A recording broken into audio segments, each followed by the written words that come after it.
Welcome back to the channel, and in today's video I'm going to show you guys how to get the Smirk filter on TikTok. Really easy to do, just takes less than a minute.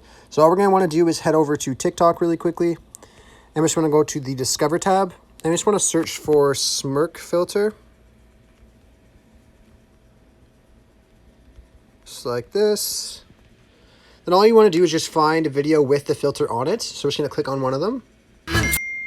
And then as you see above the account's name, you see a little, the Smirk, and with a little star, you want to click on that.